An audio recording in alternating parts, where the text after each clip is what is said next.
الحمد للہ وکفا وسلام علی عبادہ الذین اصطفیٰ اما بعد فاعوذ باللہ من الشیطان الرجیم بسم اللہ الرحمن الرحیم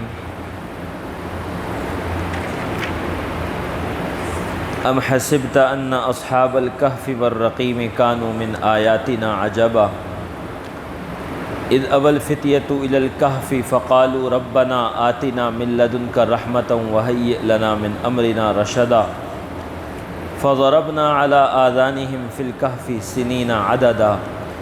ثم بعثناهم لنعلم أي الحزبين احصى لما لبثوا امدا صدق اللہ العظیم۔ یہ سورہ کہف کی کچھ آیات ہیں جو آپ کے سامنے تلاوت کی گئی۔ قرآن کریم کی صورتوں میں سورہ کہف 15ویں سپارے میں آتی ہے، اور اس سورت کی کچھ خصوصیات ایسی ہیں جو باقی صورتوں سے اس سورت کو ممتاز کرتی ہیں۔ چنانچہ نبی کریم صلی اللہ علیہ وسلم نے ارشاد فرمایا کہ جس شخص نے سورہ کہف کی پہلی 10 آیتیں حفظ کر لیں، پہلی 10 آیتیں حفظ کر لیں، وہ دجال کے فتنے سے محفوظ رہے گا۔ اور دجال کا فتنہ یہ ان فتنوں میں سے ہے جن سے اللہ کے نبی نے بھی پناہ مانگی ہے، اور یہ قیامت کے قریب ظاہر ہوگا اور ساری دنیا کو اپنی لپیٹ میں لے لے گا۔ دجال کا فتنہ ایمان کے لیے بہت بڑی آزمائش ہوگی، اور اس آزمائش سے بچاؤ اور حفاظت اللہ نے سورہ کہف کے اندر رکھی ہے۔ چنانچہ سورہ کہف کو جمعے کے دن خاص طور پہ تلاوت کیا جاتا ہے، اور نبی کریم صلی اللہ علیہ وسلم سے روایت ہے کہ جو آدمی جمعے کے دن سورہ کہف کو پڑھ لیتا ہے وہ 8 دن تک یعنی 1 ہفتے تک ہر فتنے سے محفوظ رہے گا، حتیٰ کہ اگر ان دنوں میں دجال بھی نکل آئے اور دجال بھی ظاہر ہو جائے تو یہ آدمی اس کے فتنے سے بھی بچ جائے گا اس سورت کی برکت سے۔ اس سورت کا اس لیے خاص طور پہ اہتمام کرنا چاہیے، اور اس کی تلاوت کو بطور خاص ہر جمعے کو اس کا معمول بنانا چاہیے کہ سورہ کہف کی تلاوت ہو۔ اسی طرح اس کی ابتدائی 10 آیتیں اور اس کی آخر کی جو آیتیں ہیں وہ بھی ان کی بھی اسی طرح فضیلت آتی ہے۔ تو کم سے کم درجہ یہ ہے کہ سورہ کہف کی ابتدائی آیات اور سورہ کہف کی آخری آیات وہ تو ہر مسلمان کو یاد ہونی چاہیے اور ان کی تلاوت کرتے رہنا چاہیے، تاکہ آدمی فتنوں سے محفوظ رہے، کیونکہ یہ آخری زمانہ ہے جو کہ فتنوں کا زمانہ ہے، اور اس زمانے کے اندر انسان کے ایمان کے لیے بہت بڑی آزمائش ہوتی ہے۔ اس سورہ کہف میں اللہ تعالیٰ نے کچھ واقعات کو بیان فرمایا ہے، جن میں سب سے پہلا واقعہ اصحاب کہف کا ہے۔ کہف ایک غار کو کہتے ہیں، اور اصحاب کہف کا مطلب ہے کہ غار والے، اور قرآن کریم نے ان لوگوں کا جو واقعہ بیان فرمایا ہے اس سے پتہ یہ چلتا ہے کہ کچھ لوگ تھے جو اپنی قوم کی شرک سے بیزار ہو کے اکٹھے ہو گئے تھے، اور اس کے بعد انہوں نے اللہ کی توحید کے ساتھ اللہ کی عبادت شروع کی، اور پھر اپنا دین بچانے کے لیے غار کے اندر چلے گئے۔ ان کا واقعہ کیا ہے؟ قرآن کریم یہ کہتا ہے کہ انہم فتیۃ آمنوا بربہم وزدناہم ہدی، کہ یہ کچھ نوجوان تھے جو کہ اپنے رب کے اوپر ایمان لائے، وزدناہم ہدی، اور ہم نے ان کو سمجھ یعنی ہدایت زیادہ دی۔ ہم نے ان کو زیادہ سمجھ عطا فرمائی۔ نبی اکرم صلی اللہ علیہ وسلم آپ کی بعثت سے، آپ کی ولادت سے کوئی تقریباً 350 سال کے لگ بھگ یہ پہلے کا واقعہ ہے۔ تو کسی علاقے کے اندر جہاں پہ بت پرستی کا رواج تھا اور شرک کا رواج تھا، وہاں پر یہ اصحاب کہف یعنی یہ لوگ یہ بھی ہوتے تھے، اپنی قوم کا حصہ تھے، اور ذرا شاہی محل کے اندر بھی ان کا عمل دخل تھا۔ کچھ بادشاہوں کی اولاد تھے اور شہزادے اس طرح کے لوگ تھے۔ تو معلوم یہ ہوتا ہے کہ ایک مرتبہ اس قوم کا کوئی میلہ تھا، مذہبی تہوار تھا، جہاں پہ وہ ساری قوم جمع ہوتی تھی اور پھر وہ اپنی بتوں کی پوجا پاٹ کیا کرتے تھے، اور اسی طرح کا سلسلہ قائم ہوا، یہ بھی اس میں موجود تھے اور قوم یہی کام کر رہی تھی۔ تو اللہ نے ان لوگوں کے دلوں میں یہ بات ڈالی کہ یہ کیسا کام کر رہے ہیں کہ بتوں کے آگے سجدہ ریز ہو رہے ہیں اور اپنے ہاتھوں سے بت بناتے ہیں اور اس کے آگے سجدے کرتے ہیں۔ تو یہ تو کوئی اچھی چیز نہیں ہے، اور بنانے والا اس کائنات کو اور چلانے والا تو ایک اللہ ہے، اسی کی عبادت ہونی چاہیے۔ تو ایک آدمی کے دل میں اللہ نے یہ بات ڈالی، وہ نوجوان کے دل میں، اور وہ اپنی قوم سے الگ ہو کر اور وہ ایک طرف بیٹھ گیا ایک درخت کے نیچے۔ اللہ کی شان کے ایک دوسرا آدمی، اللہ نے اس کے دل میں بھی یہی بات ڈالی اور وہ بھی وہاں پہ آ کے بیٹھ گیا۔ اس طرح یہ 5-7 نوجوان ہو گئے۔ جب سارے اکٹھے ہو گئے تو انہوں نے آپس کے اندر ایک دوسرے سے حال احوال پوچھا کہ بھائی آپ کیسے یہاں پہ آئے، کیا بات ہے، خیریت ہے؟ تو ان میں سے ایک آدمی نے ہمت کر کے کہا کہ بھائی میں تو دل میں میرے تو یہ بات آتی ہے کہ یہ سارا جو کچھ ہو رہا ہے یہ تو غلط ہو رہا ہے اور یہ تو سب گمراہی کی بات ہے، اصل تو مالک خالق جو ہے وہ اللہ ایک ہی ہے اور اسی کی عبادت کرنی چاہیے، تو مجھے تو یہ سب اچھا نہیں لگ رہا اور میں تو اس سے بیزار ہو کے اور میں یہاں پہ بیٹھا ہوں۔ تو دوسرے نے بھی اپنے عقیدے کا اظہار کر دیا، تیسرے نے بھی کر دیا۔ تو معلوم یہ ہوا کہ یہ سارے کے سارے وہ لوگ تھے کہ جو در حقیقت ایک ہی عقیدے کے مالک تھے، اور اپنے عقیدے کی بنیاد پہ وہ سب اکٹھے ہو گئے۔ گویا کہ ان کی کوئی اور پہلے شناسائی، کوئی اور ان کی جان پہچان نہیں تھی، بلکہ یہ دینی عقیدہ اور نظریہ ہی ان کی پہچان، ان کی جان پہچان بن گیا۔ چنانچہ علماء نے لکھا ہے کہ ایک تو دنیا کی جان پہچان ہوتی ہے اور دنیا کی آپس میں ملنا جلنا ہوتا ہے، ایک دوسرے کے ساتھ بعض لوگوں کے دل مل جاتے ہیں، لیکن اس کا تعلق ہے عالم ارواح سے۔ اللہ تعالیٰ نے جب روحوں کو پیدا فرمایا،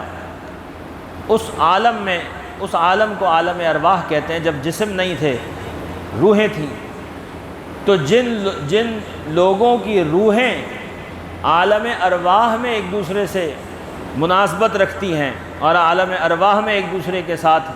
ان کا تعلق ہوتا ہے، وہی تعلق دنیا میں بھی ظاہر ہوتا ہے اور وہ ایک دوسرے کے ساتھ ان کو بیٹھنا اچھا لگتا ہے اور وہ آپس کے اندر جمع ہو جاتے ہیں۔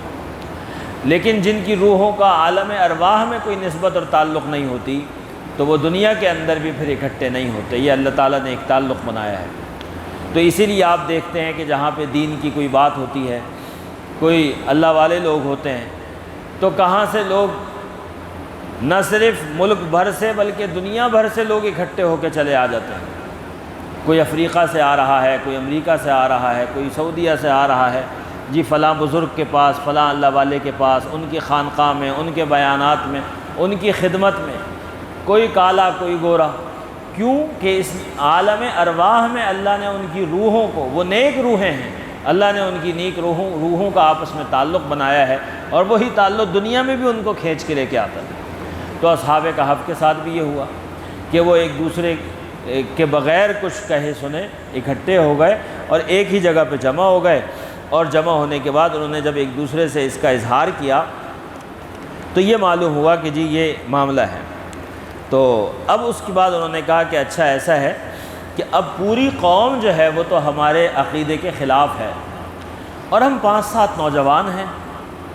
تو ہم کیا کریں؟ ہمیں تو اللہ کی عبادت کرنی ہے۔ تو انہوں نے پھر ایسا کیا کہ ایک جگہ خفیہ طور پہ اپنی عبادت کی جگہ بنائی، اپنی عبادت کی جگہ بنائی اور وہاں پر عبادت شروع کر دی تاکہ کسی کو معلوم نہ ہو، اور ہم اپنے عقیدے کی حفاظت کریں اور اپنی عبادت کرتے رہیں، اللہ کی عبادت کرتے رہیں۔ تو یہ دین عیسیٰ علیہ السلام کے اوپر یہ لوگ کاربند تھے، یعنی حضرت عیسیٰ علیہ السلام کا جو دین تھا، جو اس وقت کے زمانے میں دین حق تھا، یہ لوگ اس کے ماننے والے تھے اور شرک سے دور تھے۔ چنانچہ انہوں نے عبادت شروع کی، لیکن کسی نہ کسی ذریعے سے یہ مخبری ہو گئی اور بادشاہ تک یہ اطلاع پہنچ گئی کہ یہ کچھ لڑکے ہیں، کچھ نوجوان ہیں جو کہ پورے آپ کے دین اور مذہب کے خلاف یہ عبادت کرتے ہیں، اور یہ کہتے ہیں کہ جی کوئی اللہ کے ساتھ کوئی اور شریک نہیں ہے، یہ بت وغیرہ سارے غلط ہیں۔ تو جب یہ اطلاع بادشاہ کو پہنچی تو اس نے ان کو بلا لیا اپنے محل میں اور وہاں پہ ان کی باس پرس کی، ان سے پوچھ تاچھ کی اور ان سے یہ کہا کہ بھائی بتاؤ کہ تمہارا کیا معاملہ ہے۔ تو انہوں نے کہا اس وقت شاہی محل میں جب ساری سلطنت کا، حکومت کا دباؤ تھا، اس کا پریشر تھا، اس کی جاہ و جلال تھا، قرآن کریم یہ کہتا ہے کہ ہم نے ان کے دلوں کو مضبوط کیا اور ان کو سہارا دیا، اور انہوں نے وہاں کھڑے ہو کر اپنے عقیدے کا اظہار کیا، بلکہ بادشاہ کو بھی گویا کہ دعوت دے دی کہ وَرَبَطْنَا عَلَىٰ قُلُوبِهِمْ إِذْ قَامُوا فَقَالُوا رَبُّنَا رَبُّ السَّمَاوَاتِ وَالْأَرْضِ، کہ ہمارا رب تو وہ ہے جو آسمانوں کا اور زمین کا رب ہے۔ لَن نَدْعُوَ مِن دُونِهِ إِلَٰهًا، اور ہم اس کے سوا کسی کو معبود نہیں پکارتے، اس کے سوا کسی کو عبادت کے لائق نہیں سمجھتے۔ جب انہوں نے اپنی یہ دعوت دی اور بادشاہ کے محل میں کھڑے ہو کے دعوت دی تو بادشاہ نے ان کو فوراً سزا دینے کے بجائے ان کو ایک موقع دیا اور ان سے یہ کہا کہ تم ایسا ہے کہ میں تمہیں ایک وارننگ دے رہا ہوں اور ایک تنبیہ کر رہا ہوں، جو تمہارے عزت اور اکرام تھے، جو شاہی لباس تھا تمہارا اور جو تمہارے اعزازات تھے جس کو ہم کہتے ہیں، تو یہ سارے میں تم سے واپس لے رہا ہوں، لیکن ابھی تم کو قتل نہیں کرا رہا، کچھ دن کا موقع دے رہا ہوں کہ اپنے معاملے کے اندر غور کر لو اور اس سے واپس آ جاؤ، جس دین پر اور نظریے پر ہم لوگ ہیں، ساری قوم ہے، اسی نظریے پہ واپس آ جاؤ۔ اگر تم نے ایسا نہ کیا تو پھر میں تم کو قتل کر دوں گا، تم کو قتل کر دیا جائے گا، کیونکہ تم اپنی قوم کے نظریے سے ہمارے نظریے سے ایک مختلف نظریے کی بات کر رہے ہو۔ اس بادشاہ کا نام دقیانوس آتا ہے کتابوں میں، دقیانوس نام کا یہ بادشاہ تھا۔ جیسے آج کل ہمارے یہاں بھی جو استعمال ہوتا ہے نا کہ جی بڑی دقیانوسی سوچ رکھتے ہیں، آج کل تو الٹے معنی میں استعمال ہوتا ہے۔ کوئی آدمی اچھی سوچ بھی رکھتا ہوگا، دین پہ قائم ہوگا، نئے زمانے کی رنگینیوں سے چکا چوند سے متاثر نہیں ہوگا تو کہیں گے جی بڑی دقیانوسی قسم کی سوچ رکھتا ہے۔ حالانکہ دقیانوس وہ آدمی تھا جو کہ مشرک تھا اور اس کا عقیدہ شرک کا عقیدہ تھا۔ تو بادشاہ نے جب ان کو ایک وارننگ دی اور ان کو یہ بات کہی تو انہوں نے آپس میں یہ مشورہ کیا کہ بھائی اب بہتر یہ ہے کہ اپنی حفاظت کے لیے اور اپنے دین کی حفاظت کے لیے اب یہاں سے کہیں نکل جاؤ۔ چنانچہ یہ خاموشی سے ایک دن نکلے اور چلتے چلتے چلتے چلتے ایک پہاڑ میں پہنچے اور وہاں پر ایک غار میں اندر چلے گئے، اور غار میں جب پہنچ گئے تو وہاں جا کر یہ لیٹ گئے آرام کے لیے۔ اور اس لیے آ گئے تھے تاکہ قوم کے ہاتھوں سے، بادشاہ کے ہاتھوں سے بچ جائیں، خفیہ طور پہ اس طرح سے چلے گئے۔ جب وہاں پہنچے تو اللہ نے ان کے اوپر اب نیند کو مسلط کر دیا اور یہ سو گئے، اور سوئے بھی ایسا کہ اللہ کے حکم سے 300 سال تک سوتے رہے، 300 سال تک، 300 سنین، 300 سال، 300 سال۔ اور قرآن کریم یہ کہتا ہے کہ وزدادوا تسعا، اور 9 سال اور زیادہ کیے، یعنی کہ 309 سال۔ تو اگر آپ حساب لگائیں چاند کے حساب سے تو 309 سال بنتے ہیں، اور اگر آپ شمسی حساب لگائیں تو پھر 300 سال بنتے ہیں۔ تو یہ 300 سال تک سوتے رہے، ان کی آنکھ بھی نہیں کھلی، ان کو بھوک نے بھی نہیں ستایا، ان کو کسی جانور نے بھی تنگ نہیں کیا، اور ان کو نہ گرمی لگی نہ سردی لگی، نہ ان کے غار کے اندر کوئی دھوپ کی شدت آئی کہ جس کی وجہ سے ان کو پریشانی ہو۔ قرآن کریم میں اللہ تعالیٰ یہ فرماتے ہیں کہ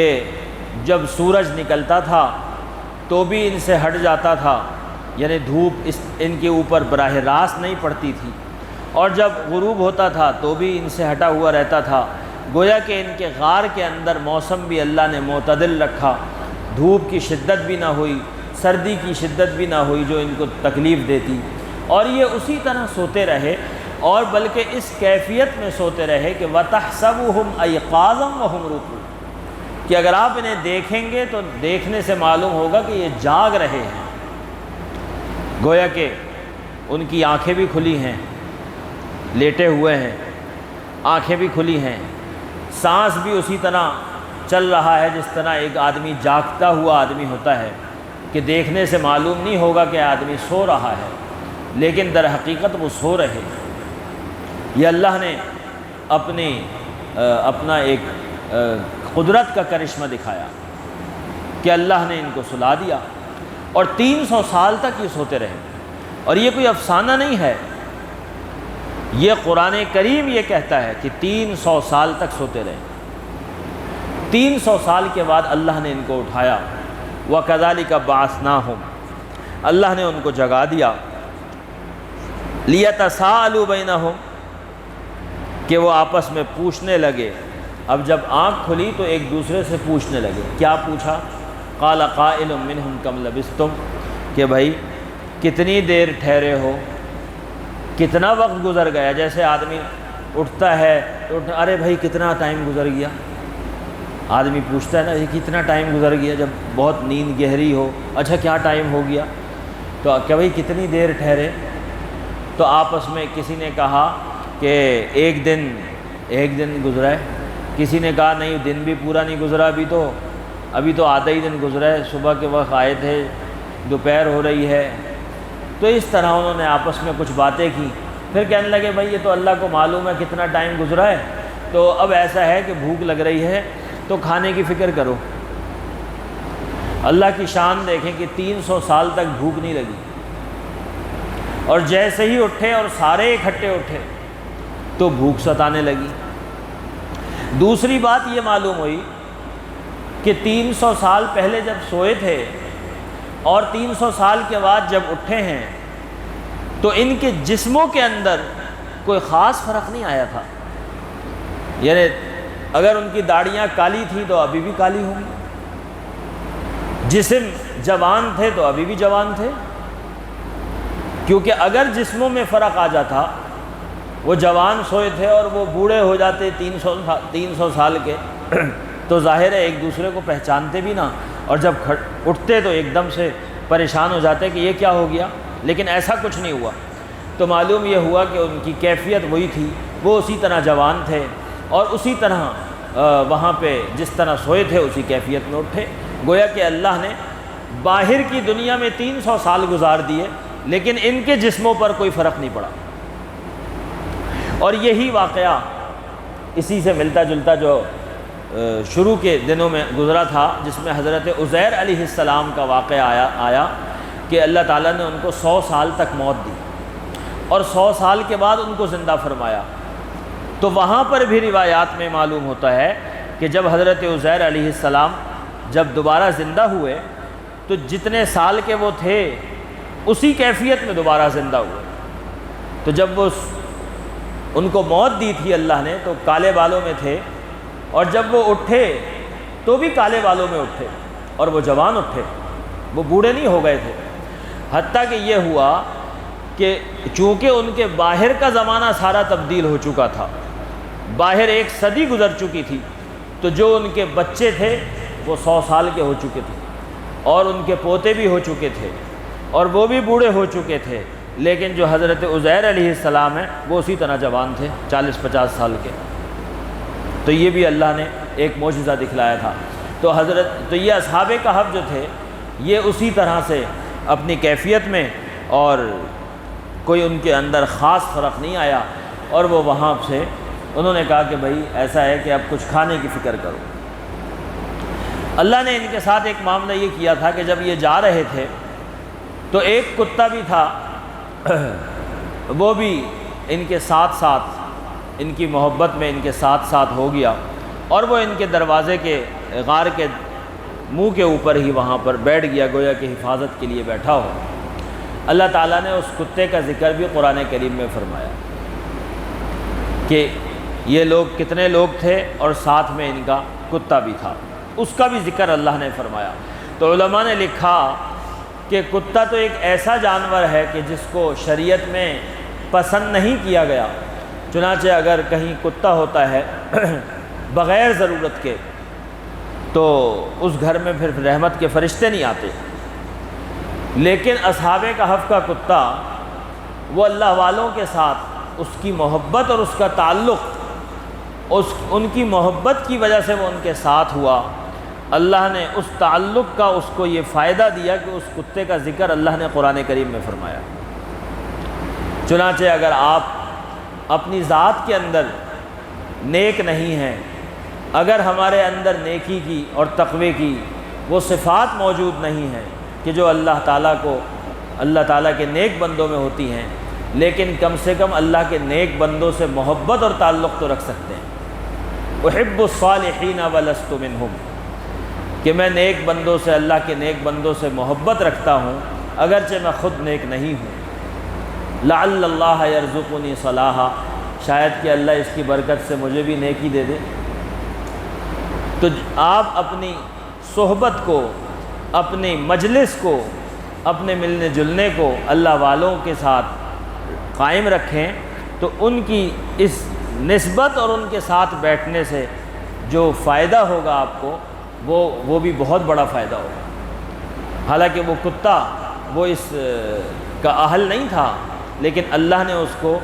اپنے نیک بندوں کے ساتھ ہونے کی وجہ سے اس کو بھی اہمیت کے ساتھ ذکر فرمایا۔ تو اب انہوں نے آپس میں یہ کہا کہ بھائی کھانے کی فکر کرو، تو کھانے کی فکر کرو تو کیا کریں؟ کہنے لگے کہ اب ایک آدمی کوئی پیسے لے کے چلا جائے، فَابْعَثُوا أَحَدَكُمْ بِبَرِيقِكُمْ هَٰذِهِ إِلَى الْمَدِينَةِ فَلْيَنظُرْ أَيُّهَا أَزْكَىٰ طَعَامًا، اور پھر یہ دیکھیں کہ بھائی کون سا کھانا جو ہے وہ حلال ہے، کون سا کھانا پاکیزہ ہے، تو وہ لے کے آ جائیں۔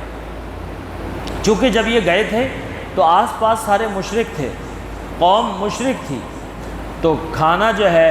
وہ انہی لوگوں کا ہوتا تھا، تو کھانا تو حلال نہیں ہوگا، تو دیکھ کے لانا پڑے گا کہ بھئی کہیں سے حلال چیز کوئی لے کے آئے تاکہ ہم حلال کھانا کھائیں۔ معلوم یہ ہوا کہ صرف عبادتوں کی فکر سے دین محفوظ نہیں ہوتا، بلکہ عبادتوں کو محفوظ کرنے کے لیے ضروری ہے کہ کھانا بھی حلال ہو، رزق حلال ہو، تب عبادتیں محفوظ ہوں گی۔ اصحاب کہف نے اس وقت جب 300 سال کے بعد اٹھے تو اپنے کھانے کی فکر کے لیے جب ایک آدمی کو بھیجا تو ساتھ میں یہ کہا کہ بھئی کھانا حلال لے کے آئے۔ معلوم یہ ہوا کہ اہل ایمان کا شیوا اور منشا یہ ہے کہ جب کھانا کھاتے ہیں تو اس کھانے کی تحقیق بھی کرتے ہیں کہ کھانا درست ہونا چاہیے اور درست جگہ کا ہونا چاہیے۔ ایسے ملک میں، ایسی جگہ پہ جہاں پہ حلال حرام سب ملتا ہے، ایسے ہوٹلوں پہ جہاں پہ اس بات کی کوئی پرواہ نہیں کی جاتی، بس گئے اور بے دھڑک کھانا شروع کر دیا، ایسا نہیں، بلکہ اپنا اطمینان کرتے ہیں کہ بھائی ہم جو چیز کھائیں وہ حلال ہے، کیونکہ اس کے بغیر تو عبادتیں بھی قبول نہیں ہوتی۔ تو جناب وہ پیسے لے کے گیا اور بڑی احتیاط کے ساتھ چھپتا چھپاتا وہ ایک دکان پہ پہنچا اور وہاں سے کچھ کھانے کا سامان لیا اور پیسے نکال کے اس کو دیے۔ تو دکان والے نے کہا کہ بھائی یہ کیا دے رہے ہو؟ 300 سال پرانے سکے، گویا کہ وہ کرنسی جو کہ جس کا رواج ختم ہو گیا، زمانہ بدل گیا، بادشاہ بدل گیا، حکومت بدل گئی، کرنسی کا رواج ختم ہو گیا، یہ کون سے سکے دے رہے ہو؟ اب وہ حیران پریشان کہ بھائی میں تو صحیح والے پیسے دے رہا ہوں، اس میں کیا بات ہے؟ تو معلوم یہ ہوا کہ وہ شور مچ گیا ایک، اور ان کو پکڑ کے بادشاہ کے دربار میں پیش کر دیا۔ اس کو لے گئے پکڑ کے کہ جی یہ کوئی آدمی ہے، اس کو کہیں سے کوئی خزانہ وزانہ ملا ہے پرانا، تو یہ وہ سکے چلا رہا ہے اور یہ کہہ رہا ہے کہ مجھے اس سے سامان دو۔ تو بادشاہ کے پاس پہنچ گئے، اور اب آپ یہ دیکھیے کہ اب وہ زمانہ آ گیا کہ 300 سال گزر چکے ہیں، بادشاہ تبدیل ہو چکے ہیں، قوم کے اندر جو شرک اور بت پرستی کا معاملہ تھا وہ ختم ہو گیا، اور بادشاہ بھی جو ہے وہ آ گیا جو کہ توحید پرست تھا، جو کہ موحد تھا، جو اللہ کو ایک مانتا تھا، جو مشرک نہیں تھا۔ اب زمانہ تبدیل ہو گیا۔ تو بادشاہ کے پاس جب یہ پہنچے اور بادشاہ نے جب ان کے حال احوال معلوم کیے، اس سے نام پوچھا، پتہ پوچھا، کہاں سے ہو، کہاں گئے تھے، تو معلوم یہ ہوا کہ اچھا یہ تو وہ لوگ ہیں جو کہ 300 سال پہلے غائب ہو گئے تھے۔ ظاہر ہے قوم کی تاریخ میں تو یہ بات چلی آتی ہے، سرکاری ریکارڈ میں بھی ہوتا ہے کہ کچھ لوگ اس طرح سے غائب ہو گئے تھے، تو بادشاہ کے علم میں تھا۔ تو بادشاہ نے کہا اچھا یہ تو وہ لوگ ہیں جو کہ غائب ہو گئے تھے۔ اور اللہ کی شان کے ان دنوں میں اس قوم کے اندر ایک گروہ ایسا پیدا ہو گیا تھا جو یہ کہتا تھا کہ مرنے کے بعد کوئی زندگی نہیں ہے، مرنے کے بعد دوبارہ زندہ ہونے کا کوئی کانسیپٹ نہیں ہے، کوئی تصور نہیں، یہ سب ایسی فضول باتیں ہیں۔ تو یہ فتنہ کھڑا ہوا تھا اس قوم کے اندر، اور یہ جو بادشاہ تھا یہ نیک آدمی تھا، یہ اللہ سے دعا کرتا تھا کہ اللہ کوئی ایسی صورت بنا دے کہ اس قوم کو یہ بات سمجھ میں آ جائے کہ مرنے کے بعد دوبارہ زندگی ہے اور مرنے کے بعد آپ زندہ فرمائیں گے۔ اللہ نے اس کو بھیج دیا اصحاب کہف میں سے ایک ساتھی کو۔ تو بادشاہ بڑا خوش ہوا، اور ان کے ذریعے سے اس نے یہ سوچا کہ اب ساری قوم پہ یہ بات سامنے آ جائے گی کہ دیکھو 300 سال کے بعد اللہ نے ان کو دوبارہ زندہ کیا ہے۔ تو یہ نشانی ہے اللہ کی قدرت کی، اور اللہ اس بات پہ قادر ہے کہ جو مر جائیں گے اللہ ان کو بھی زندہ کریں گے، چاہے 300 سال گزر جائیں، چاہے 3000 سال گزر جائیں۔ چنانچہ بادشاہ نے ان کا بڑا عزت اکرام کیا، بڑی عزت اکرام کیا، اور ان کو ساتھ لے کر، سب قوم والوں کو ساتھ لے کر ان لوگوں کے غار پہ پہنچے کہ جہاں پہ یہ سارے لوگ موجود تھے۔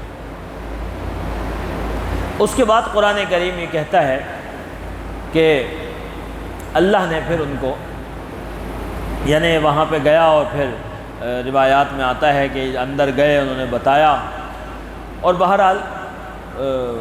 اسی وقت یا تھوڑے وقت میں ان کی وفات ہو گئی، اور وہ وہاں پہ لیٹ گئے، اور اسی میں ہی اللہ نے ان کو موت دے دی۔ چنانچہ وہاں پہ ان لوگوں نے ان کی یادگار میں ایک مسجد تعمیر کی، اور ان کی یادگار کے لیے وہ مسجد وہاں پہ بنا دی۔ اس طرح سے اس قوم کے سامنے بھی یہ بات آ گئی کہ قیامت بھی حق ہے، مرنے کے بعد زندہ ہونا بھی حق ہے، اور اللہ جو ہے وہ زندہ فرمائیں گے۔ اللہ بڑے قادر ہیں، اللہ کی قدرت بڑی وسیع ہے، اور اللہ تعالیٰ مرنے کے بعد زندہ فرمانے والے ہیں۔ یہ واقعہ اللہ تعالیٰ نے بیان فرمایا، اور اصحاب کہف کا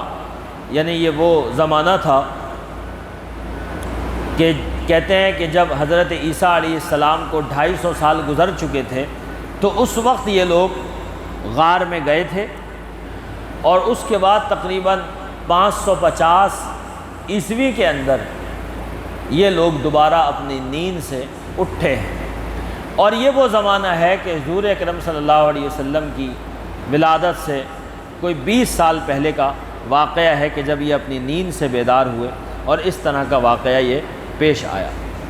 تو یہ واقعہ سرزمین عرب کا تو نہیں تھا، کس علاقے کا تھا دنیا کے یہ مختلف اقوال ہیں، لیکن بہرحال اللہ تعالیٰ نے اس واقعے کا ذکر ظاہر ہے کہ قوموں کی تاریخ میں بھی ملتا ہے، لیکن قرآن کریم کے اندر بھی اس واقعے کو اللہ تعالیٰ نے بیان فرمایا ہے اور اس کے اندر اپنی حکمتوں کو اور اپنی قدرت کا اظہار فرمایا ہے۔ آگے بھی انشاءاللہ اس صورت کے اندر کچھ واقعات بڑے اہم ہیں، انشاءاللہ اگلے درس میں اس کے اوپر بات ہوگی۔ اللہ تعالیٰ عمل کی توفیق عطا فرمائے۔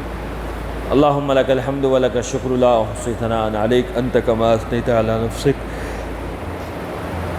اللہم لک الحمد کما انت اہل و لک الشکر کما انت اہل وصلی علی محمد کما انت اہل۔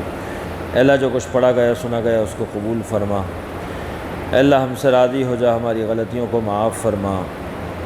قرآن کریم کی تعلیمات پہ عمل کرنے کی توفیق نصیب فرما۔ وصلی اللہ تعالی علی خیر خلقہ محمد وعلی آلہ وصحبہ اجمعین، آمین برحمتک یا ارحم۔ اہم دینی اور اصلاحی موضوعات پر قیمتی رہنمائی حاصل کرنے کے لیے ہمارے چینل SCD برق کو سبسکرائب کریں۔